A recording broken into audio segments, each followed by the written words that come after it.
주님께서 기뻐 받으신 줄 믿습니다. 지금 이곳에서 또 온라인으로 예배하는 모든 분들에게 주님의 은혜와 평강이 함께 있기를 빕니다. 오늘 본문은 지난 주일 본문에 이어지는 말씀입니다. 지난 본문에서 예수님 앞에 12사도와 또 많은 제자들, 또 주님의 말씀도 듣고 고침도 받고자 하는 많은 사람들이 모였을 때 예수님께서 제자들을 향해 4가지의 복과 4가지의 화에 대해서 말씀하셨습니다. 너희 가난한 자는 복이 있나니 라는 말로 시작을 했죠.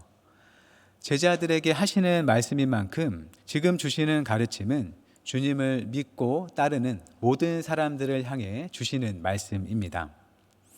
주님을 믿는 사람, 또 주님이 가져오시는 새로운 세상을 바라고 기다리는 사람, 그리고 이 세상이 아니라 주님 나라에 속해서 주님 나라의 질서에 따르려는 사람들은 이렇게 살아야 한다고 가르쳐 주시는 것이죠. 성경이 가리키는 믿음은 단지 머리로 동의하는 생각이나 입술의 말이 아니라 사람이 이 세상을 살아가는 방식이라고 우리가 한다면 이 말씀은 예수님을 믿는 우리가 따라야 하는 가르침입니다. 지난주 설교에서는 다루지 않았지만 예수님께서는 제자들이 예수님을 따르기 때문에 사람들로부터 미움과 핍박을 받을 수 있겠지만 오히려 그것이 복이 된다고 말씀하셨습니다. 사람들이 제자들을 멀리할 수 있지만 오히려 모든 사람에게 좋은 소리를 듣고 칭찬을 받는다면 그것이 화가 있는 것이라 말씀하셨죠. 사람들의 비유를 맞추고 눈치를 보는 거짓 선지자들이 많은 사람들에게 그렇게 칭찬을 받았었다는 겁니다. 그러니 참된 말을 해서 사람들의 잘못을 드러내고 하나님께 인도하려는 이 예수님의 제자들은 사람들로부터 억울한 미움과 핍박을 받을 수도 있다는 것이죠. 그래서 이 시간 본문이 이후에 그러나로 이어집니다. 너희가 그렇게 억울하게 사람들에게 미움을 받을 수도 있고 또 핍박을 받을 수도 있지만 그러나 그것을 그대로 악으로 갚지 말고 선으로 갚으라는 말씀을 하시는 겁니다. 오늘 본문의 예수님의 가르침에는 상황에 대한 조건이 없습니다. 어느 때이건 우리가 따라야 할 삶의 자세와 방식과 방향으로 삼아야 할 지침이라는 것이죠. 주님께서 우리 각 사람에게 하시는 말씀이라 생각하면서 27절부터 31절까지의 말씀을 함께 천천히 읽어보겠습니다. 시작. 그러나 너희 듣는 자에게 내가 이르노니 너희 원수를 사랑하며 너희를 미워하는 자를 선대하며 너희를 저주하는 자를 위하여 축복하며 너희를 모욕하는 자를 위하여 기도하라. 너의 이 뺨을 치는 자에게 저 뺨도 돌려대며 내 겉옷을 빼앗는 자에게 속옷도 거절하지 말라. 내게 구하는 자에게 주며 내 것을 가져가는 자에게 다시 달라 하지 말며 남에게 대접을 받고자 하는 대로 너희도 남을 대접하라. 아멘. 원수를 사랑하라. 기독교의 가르침으로 매우 잘 알려져 있는 우리 주님의 말씀입니다. 너무 익숙하기도 하고 또 사실상 실천하기가 매우 어려워서 나에게 하시는 말씀이라기보다는 교회 간판에나 적혀야 할 말씀으로 다가오는 것 같습니다. 우리 믿는 자들이 정말로 지키고 따라야 할 가르침으로 느끼기에는 우리와 거리가 참 먼 것이죠. 방금 함께 읽었던 말씀은 별도의 설명이 필요하지 않을 만큼 그 의미가 분명합니다. 누군가 나를 악하게 대해도 나는 선하게 대하라는 말씀이죠. 어떤가요? 너무 억울하고 공평하지 않게 느껴집니다. 왼쪽 뺨을 맞으면 굳이 반격하진 않더라도 오른쪽 뺨 정도는 막아도 되지 않겠느냐는 생각이 들죠. 여러분은 마음속에 원수 1명 정도는 품고 살아가시나요? 자기를 골탕 먹이거나 가벼운 곤란에 빠뜨리는 사람을 향해서 이 왼수라는 말을 쓰는 경우가 있습니다. 그런데 사전을 보면 이 원수는 원한이 맺힐 정도로 자기에게 해를 끼친 사람이나 집단을 가리킵니다. 가벼운 말이 아닌 것이죠. 또 원한이라는 말은 억울하고 원통한 일을 당하여 응어리진 마음입니다. 원수는 억울하고 원통한 일로 응어리진 마음을 나에게 갖게 한 사람을 가리키는 것이죠. 그래서 내가 매우 미워하는 사람입니다. 예수님은 우리에게 그런 원수를 사랑하라고 말씀하시는 것이죠. 나를 미워하는 자, 저주하는 자, 또 모욕하는 자를 선대하고 축복하고 그들을 위해서 기도하라고 말씀하십니다. 사실상 거의 불가능처럼 보이지만 성경에는 그런 모습을 보이는 사람들이 가끔 나옵니다. 야곱의 아들 요셉은 어린 시절에 형들에 의해서 노예로 팔려가 매우 고생을 하며 살았습니다. 가족에 의해서 억울한 마음을 가지고 젊은 날을 보낸 것이죠. 하지만 훗날 다시 만났을 때 하나님 안에서 그 모든 일을 바라보면서 원한을 풀고 그들을 살리는 길을 선택합니다. 또 다윗은 어땠나요? 다윗은 사울이 왕으로 있던 이스라엘을 위해 여러 번 싸우면서 또 여러 번의 승리를 가져다 주었습니다. 그렇게 사울에게 해가 되지 않고 오히려 좋은 일을 했음에도 불구하고 사울이 다윗을 질투한 나머지 죽이려고까지 합니다. 다윗은 아무런 잘못 없이 사울에게 쫓기다가 그런 사울을 죽일 수 있는 기회가 2번이나 있었음에도 불구하고 그냥 살려줍니다. 자기의 원수 사울을 해하지 않았습니다. 또 사도행전에 나오는 스데반도 자기를 돌로 치는 사람들을 저주하지 않고 오히려 그 죄를 그들에게 지우시지 말라고 기도하며 순교하는 모습을 보여주었습니다. 또 예수님이 하시는 이야기 속의 인물이긴 하지만 선한 사마리아인이 있죠. 신약 시대에 유대인과 사마리아인들은 서로 무시하고 경멸하는 원수지간이었습니다. 그런데 예수님께서 한 사마리아인의 비유를 들어주면서 그 사마리아인이 강도를 만나서 거의 죽게 된 아마도 유대인이라 여겨지는 그 사람을 자비롭게 도와주는 이야기를 들려주신 것이죠. 그리고 그 이야기를 들은 사람에게 너도 가서 이와 같이 하라라고 말씀을 하셨습니다. 원수를 해하지 않고 선대하는 일이 불가능하지 않고 지금 예수님께서는 이것에 대해서 진지하게 가르치시는 중이란 걸 생각하게 합니다. 우리 시대 가까이에는 2 아들을 죽인 원수를 양자로 삼으신 손양원 목사님의 이야기가 있습니다. 원수를 사랑하라는 이 가르침은 하나님 앞에 죄인이고 원수된 우리를 위해서 예수님께서 십자가에서 대신 죽으심으로 그 완전한 실천을 보여주셨습니다. 그리고 원수를 사랑하신 이 예수님의 영, 즉 성령을 받은 제자들과 그리스도인들을 통해서도 그 사랑이 나타나곤 했습니다. 우리 마음으로는 도무지 할 수 없지만 우리 안에 계신 성령께서 우리 안에 그 마음을 부어주시고 그렇게 할 수 있도록 힘을 주시고 능력을 주시고 인도하시는 것이죠. 그것이 하나님께서 믿는 자에게 약속하신 주님의 사랑의 능력입니다. 우리가 누군가 아프면 병 낫기를 위해서 열심히 기도하지 않으십니까? 우리가 연약해서 스스로 우리의 질병과 아픔을 고칠 수 없으니 부족한 우리를 도와달라고 주님께 간구하는 것입니다. 혹 대신해서 누군가 기도를 해주는 그 사람이 치유될지어다 라고 강하게 선포하면 아멘으로 힘차게 응답하며 그 기도에 참여하는 것을 볼 때가 있습니다. 이때 외치는 아멘의 의미는 아마도 우리가 주님께 기도한 대로 주님께서 고쳐주실 것을 믿습니다 라는 의미일 것입니다. 믿음을 가지고 주님께 기도하면 주님께서 고쳐주실 거라 말씀하시니 고침받고자 우리의 강한 믿음을 표현하고자 함일 것입니다. 그렇다면 마찬가지로 주님께서 우리에게 가르치시는 이 사랑에 대해서도 적극적으로 아멘으로 응답해야 할 것입니다. 우리가 우리 자신의 마음을 둘러보면 너무나 잘 알 수 있으시 우리 마음은 참 비좁고 또 굳어 있어서 원수를 사랑하는 것은 불가능처럼 보입니다. 불가능처럼 보이는 게 아니라 정말로 불가능하죠. 하지만 주님은 우리에게 주님의 영을 약속하셨기 때문에 우리가 원수를 사랑하는 것은 스스로 하는 것이 아니라 우리 안에 계신 주님께서 그것을 가능하게 하시는 겁니다. 병원에서 우리에게 이 병은 낫지 않습니다 라고 의사가 말하여도 우리는 주님의 능력을 의지하면서 열심히 기도합니다. 그것처럼 우리가 이것은 하지 못하겠습니다, 불가능하다고 여기는 이 원수 사랑의 문제에 대해서도 똑같이 주님의 사랑을 의지하면서 기도해야 하는 것입니다. 우리가 주님께 기도한 대로 주님께서 우리로 하여금 원수도 사랑하게 해 주실 것을 믿습니다 라는 기도를 해야 한다는 것이죠. 원수를 사랑하는 일이 그 원수를 사랑하신 주님의 영이 없는 사람에게는 끝끝내 불가능일 수는 있지만, 원수까지 사랑하셨던 예수님을 믿고 그 주님의 영을 받은 사람에게는 가능으로 열려 있는 것입니다.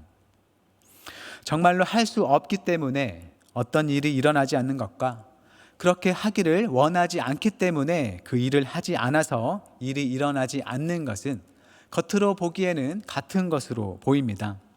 하지만 무엇을 할 수 없는 것과 그렇게 하기를 원하지 않는 것은 서로 다른 것이죠. 원수 사랑의 문제에 있어서 우리는 어느 편에 서 있는지를 잘 살펴볼 수 있기를 바랍니다. 할 수 없는 것에 앞서서 그렇게 하고 싶지 않다라는 마음이 우리 안에 강해서 그것이 나에게 불가능이 된 것은 아닌지를 돌아봐야 한다는 것이죠. 우리는 믿는 자에게 능치 못함이 없다고 선포하면서 열심히 기도하곤 합니다. 그렇다면 이 믿는 자에게 능치 못함이 없다고 선포하며 열심히 기도하는 목록에 우리가 불가능하다고 여겨지는 이 원수 사랑도 들어가야 한다는 것이죠. 작은 마음을 가지고 살아가는 우리에게 이 원수 사랑은 아직 매우 요원하게 보입니다. 하지만 때가 되면 우리의 마음이 주님의 마음과 같아져서 원수까지 사랑하는 주님의 성숙한 자녀들이 될 수 있기를 바랍니다. 이 소망을 가지고 우리 27절과 27절 말씀을 다시 한번 함께 읽고 마지막에는 아멘으로 주님께 응답했으면 좋겠습니다. 시작. 그러나 너희 듣는 자에게 내가 이르노니 너희 원수를 사랑하며 너희를 미워하는 자를 선대하며 너희를 저주하는 자를 위하여 축복하며 너희를 모욕하는 자를 위하여 기도하라. 아멘. 네, 오늘 본문 말씀을 보다 보니 31절에 남에게 대접을 받고자 하는 대로 너희도 남을 대접하라 라는 말씀과 그 앞구절들 사이에서 조금의 유화감을 느꼈습니다. 이 31절 말씀은 왠지 앞구절들의 흐름에 잘 어울리지 않는 말씀으로 보이는 것이죠. 문자 그대로만 볼 때 이 원수를 사랑하라는 맥락에 있는 30절까지의 말씀은 참 어렵고 내가 지키지 못할 것 같은데, 31절 말씀은 사실 우리가 마음 먹으면 충분히 지킬 수 있는 말로 보였기 때문입니다.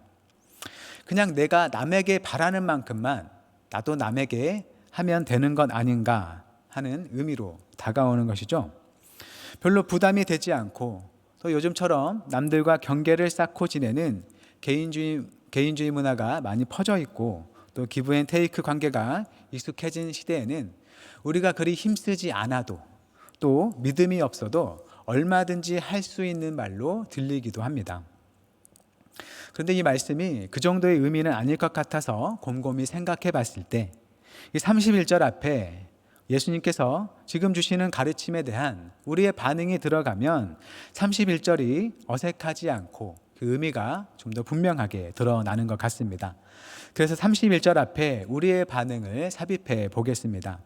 먼저 예수님께서 이렇게 말씀하시죠. 너희는 원수를 사랑하며 또 내 것을 가져가는 자에게 다시 달라 하지 말라 라고 하실 때 우리는 이렇게 반응합니다. 대체 원수를 어떻게 사랑하고 또 나를 저주하는 자를 위해서 어떻게 기도하고 축복합니까? 저는 그렇게 못하겠습니다. 예수님께서 말씀하시죠. 제자들아, 너희가 남에게 대접을 받고자 하는 대로 너희도 그렇게 남을 대접해야 하지 않겠느냐. 31절에 남에게 대접을 받고자 하는 대로 너희도 남을 대접하라는 말씀은 원수를 사랑하라는 말과 같은 맥락의 말이라기보다는 그 앞의 말들을 종합해서 정리하는 말이라는 것이죠.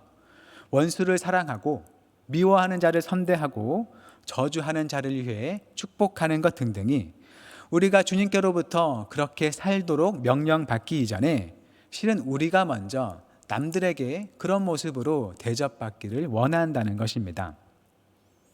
원수를 사랑하라는 예수님의 가르침에 대해서 도대체 원수를 어떻게 사랑합니까? 라고 우리가 거절할 때 예수님께서는 실은 너도 그렇게 사람들을 원수처럼 대하면서도 그렇게 대접받고 싶어 하는 건 아니냐? 그런 너의 행동과 삶에도 불구하고 너는 좋은 대접을 받고 싶어 하지 않느냐라고 말씀하신다는 것이죠. 이 예수님이 말씀하시는 원수는 상대방인 그가 아니라 바로 나일 수 있다는 것입니다. 주님의 가르침은 어떻게 하면 과연 내가 내 원수를 사랑할 수 있을까 하는 고뇌를 가져오기도 하지만 그와 동시에 나 자신이 그런 원수가 돼 있는 것은 아닌지를 돌아보게 한다는 것입니다. 흔히 쓰는 말로 내로남불이라는 말이 있죠. 내가 하면 로맨스, 남이 하면 불륜이라는 말입니다. 어떤 기준을 남에게는 적용하면서 자기에게는 적용하지 않고 발뺌을 할 때 쓰는 말입니다. 같은 일을 남이 하면 나쁜 일이고 자기가 하면 아무 문제가 없다는 것이죠. 우리 자신과 또 주변을 살펴보면 이런 모습을 종종 발견합니다. 나는 상대방에게 잘 못해도 상대방은 나에게 잘 해주기를 바라는 모습이죠.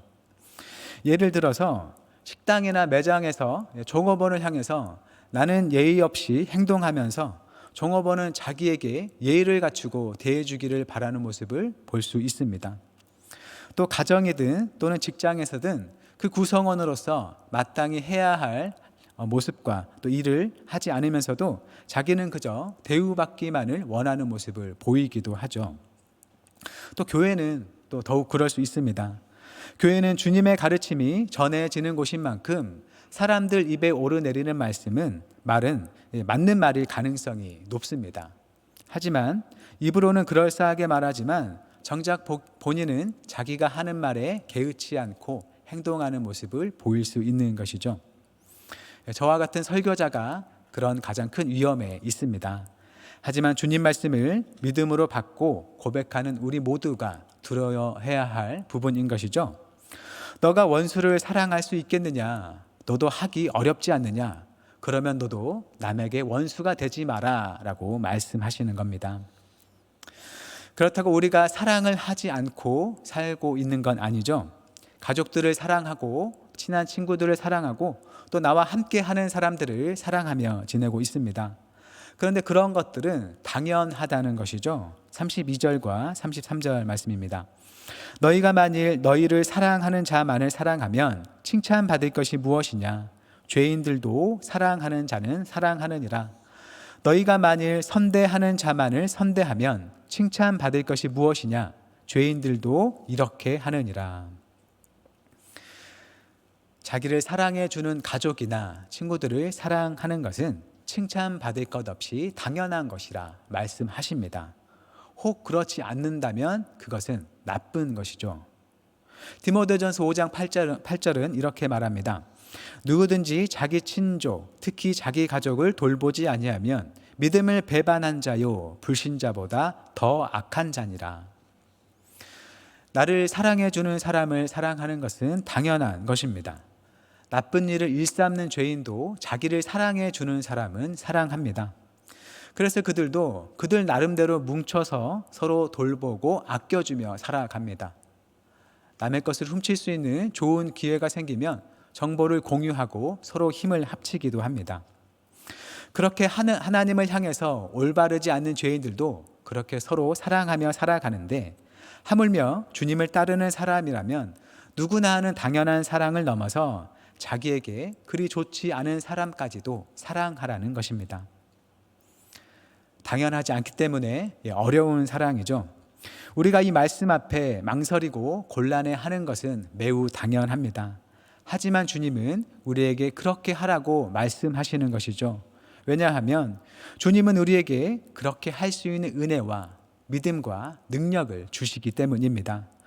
주님께서 우리에게 주시는 은혜와 자비와 그 사랑이 우리를 그렇게 할 수 있도록 변화시키는 능력이 되기 때문입니다.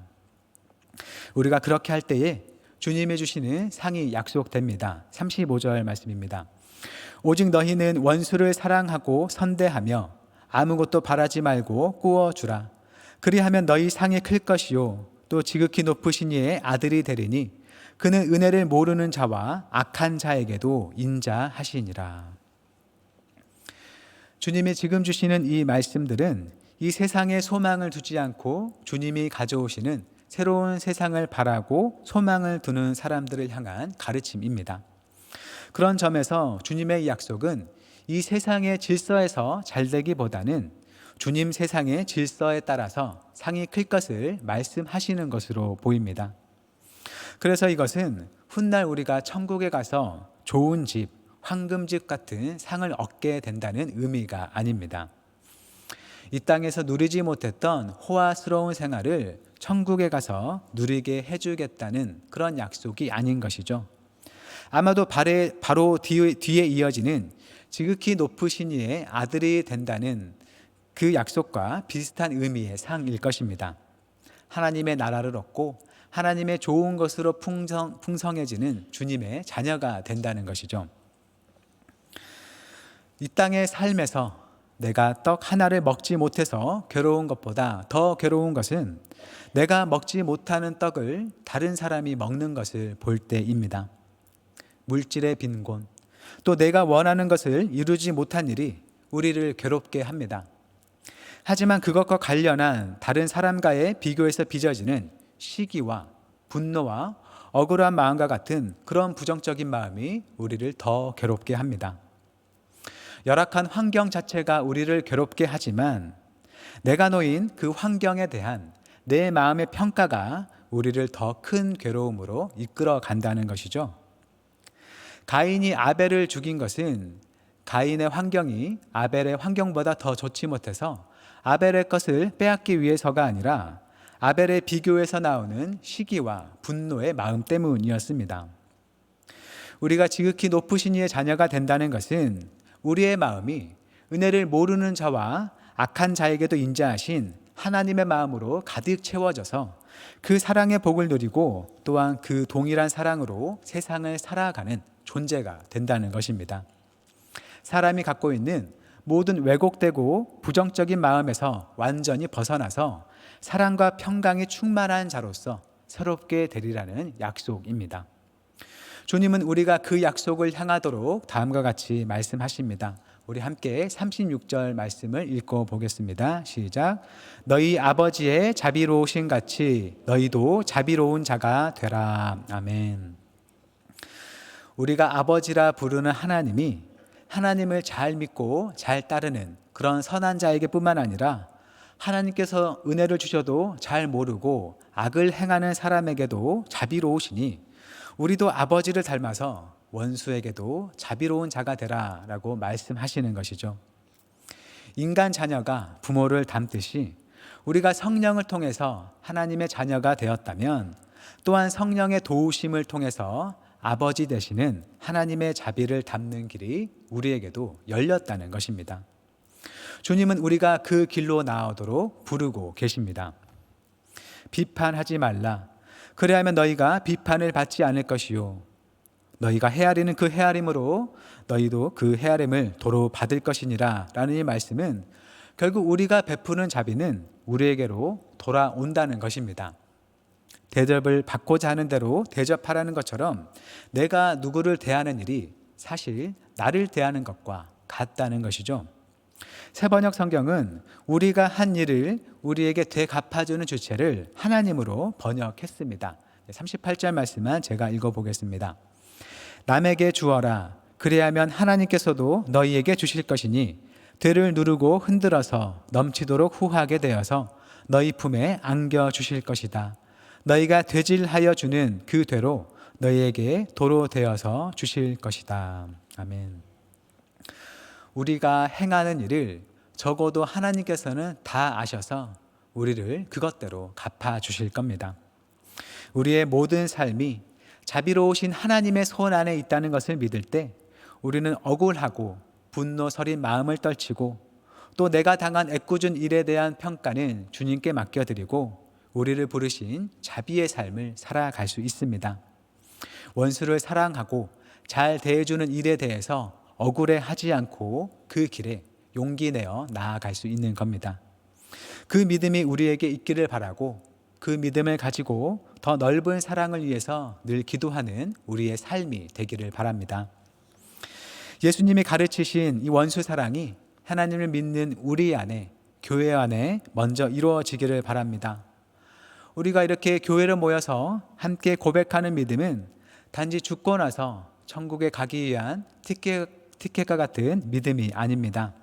하나님 앞에 죄인과 원수된 우리에게 주시는 주님의 용서의 은혜를 받아들이는 믿음이고, 그 은혜를 베푸신 주님을 따라 살아가겠다는 믿음입니다. 그 주님께서 먼저 보이신 원수까지도 사랑하신 십자가의 길을 따르겠다는 믿음입니다. 그 믿음으로의 주님의 부르심에 기꺼이 응답하며 그 길 위에 설 수 있기를 바랍니다. 그 길을 먼저 가신 주님께서 그 길을 함께 걷고자 하는 우리를 밀어주시고 또 당겨주실 겁니다. 오직 주님의 은혜와 자비에 의지하며 그 사랑의 길을 갈 수 있기를 바랍니다. 그 길을 걸으면서 내가 미워하는 사람을 아주 조금씩이나마 더 사랑할 수 있길 바라고, 또한 내가 다른 이들의 원수가 돼 있는 것은 아닌지 스스로를 잘 살피며 믿는 자다운 모습으로 살아갈 수 있기를 바랍니다. 남을 비판하기 전에 나를 돌아보고, 또 마음 아프지만 내가 왜 비판을 받는 것인지에 대해서도 성찰하는 우리의 생활이 될 수 있기를 바랍니다. 바라기는 아버지 되시는 하나님 앞에 모두가 함께 되어 온 교회가 예배하는 날이 오기를 기대합니다. 아버지와 자녀들의 관계로, 또 같은 아버지를 둔 형제와 자매들의 관계로 못났지만 서로를 사랑하고 아껴주는 모습으로 아버지 앞에 선다면 그보다 더 기뻐하실 모습은 없을 것입니다. 그날이 오기를 고대하는 마음으로 우리에게 주시는 그 큰 은혜와 사랑을 누리고, 또한 그 은혜와 사랑으로 서로를 대하며 살아가는 주님의 자녀들이 되기를 바랍니다. 우리의 아버지께서 자비로우시니 우리를 자녀 되게 하시는 그 성령의 능력으로 우리 또한 자비로움의 길에 설 수 있기를 바랍니다. 기도하고 의지하면서 주님께서 우리에게 주시는 말씀을 지켜 행하는 제자들이 되기를 바랍니다. 주님의 사랑과 또 정의를 신뢰하며 주님의 자비의 길에 함께 서고자 하는 모든 주님의 백성들에게 주님의 복과 평강이 함께 있기를 축원합니다. 기도하겠습니다. 세상 모두를 향해 자비로우신 하나님, 죄인된 우리에게 먼저 다가오시어 사랑하시고 생명 주시어 우리를 살리신 은혜에 감사드립니다. 원수를 사랑하라는 주님의 말씀이 무겁게 다가오지만 주님께서 먼저 그 사랑을 보이셨기에 우리가 용기를 내어 주님의 손을 붙잡고 그 길로 나아갑니다. 우리 마음에 한없는 사랑을 채우사 나를 미워하는 사람까지도 사랑하고 선대하게 하시고, 나 역시 누군가에게 그런 아픔을 남긴 건 아닌지 돌아보며 살게 하옵소서. 자비로우신 아버지께서 우리를 자녀 되게 하셨으니 아버지를 닮은 자녀들로 자비로움을 지니고 원수를 사랑하며 주님 보기 원하시는 하나된 교회를 이루어 세상을 주님의 사랑으로 이끌게 하옵소서. 예수님의 이름으로 기도드립니다. 아멘.